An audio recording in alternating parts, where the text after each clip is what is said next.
best place to find the lovers of the bar is where I go. Bismillahirrahmanirrahim. Assalamu alaikum, dear students. We are here with the same topic, percentage, but with a different example which will clarify the concept of your percentage even more. So let's continue with this example. Hope it will clarify the lot more ambiguities in your mind. So let's do that. This question contains the two parts. One part is to determine the cost price. Other one is to finding out the profit. So let's find out the cost price first of all. So what this question says a shopkeeper buys 300 identical articles at a total cost of 1500 रुपए, 1500 rupees. मतलब आपके जो 300 articles हैं वो आपको totally 1500 रुपए के पड़ रहे हैं. So first of all we need to find out the per unit cost. So determining how we can determine the per unit cost. So let's do that. Per unit cost. Per unit cost का मतलब है कि आपने एक unit की या एक चीज की कीमत निकालनी है. तो पर यूनिट कॉस्ट कैसे निकलेगी? 1500 divided by 300. So what is the answer? The answer is 5. सो इसका मतलब ये हो गया कि आपको जो है वो एक यूनिट जो है वो 5 रुपए का पड़ रहा है. अब आप बेचे कितने का? Let's carry on this example in which we will be using the concept of a percentage. लेकिन अभी तक हमें ये पता चल गया है कि हमें एक चीज जो है वो कितने रुपए की पड़ रही है? 5 रुपए की पड़ रही है. So let's carry forward this example. लेकिन अभी हमें याद ये चीज रखनी है कि हमें एक चीज जो है वो 5 रुपए की पड़ी है. Let's do that. Let's proceed that same example. He fixed the selling price of each article at 20% above the cost price. अब इसने क्या किया है कि इसने जो है वो जो आर्टिकल एक आर्टिकल जो बेच रहा है he is taking his profit margin as 20% of the cost price. So अब कॉस्ट प्राइस सेलिंग मतलब प्रॉफिट कितना कैसे पता चलेगा हमें कि हमने कितना प्रॉफिट मार्जिन रखा है? Profit margin. तो अब हमें जो चीज है वो कितने की पड़ी थी कॉस्ट प्राइस में? 5 रुपए की. सो 5 रुपीज का 20% निकालेंगे. So it would be your how much? 5 रुपए का अगर हम 20% निकालते हैं तो हमें कैसे पता चलेगा 5 रुपए का 20%? 5 मल्टीप्लाई बाय 20 डिवाइडेड बाय 100. तो अब 5 को अगर हम 20 से मल्टीप्लाई करते हैं तो इट इज 100.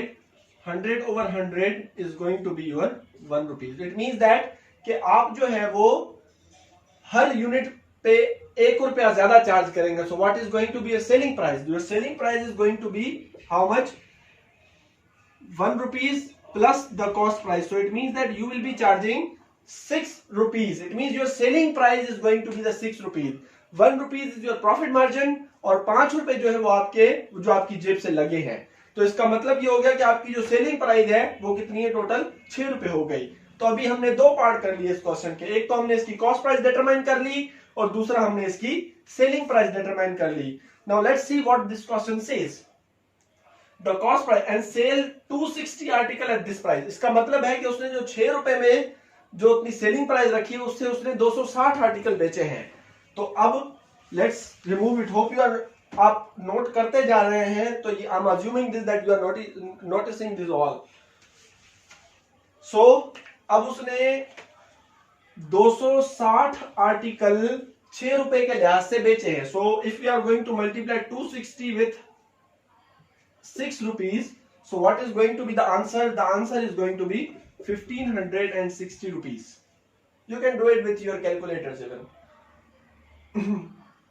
अब यहां तक क्या किया उसने? अभी तक उसने पूरे 300 आर्टिकल्स नहीं बेचे. उसने अभी सिर्फ वो 260 आर्टिकल बेचे हैं. कितनी प्राइस के ऊपर? 6 रुपए के ऊपर. बाकी कितने आर्टिकल बच गए? Still we are left with the 4 articles which we have not yet sold. We need to sold those 40 articles.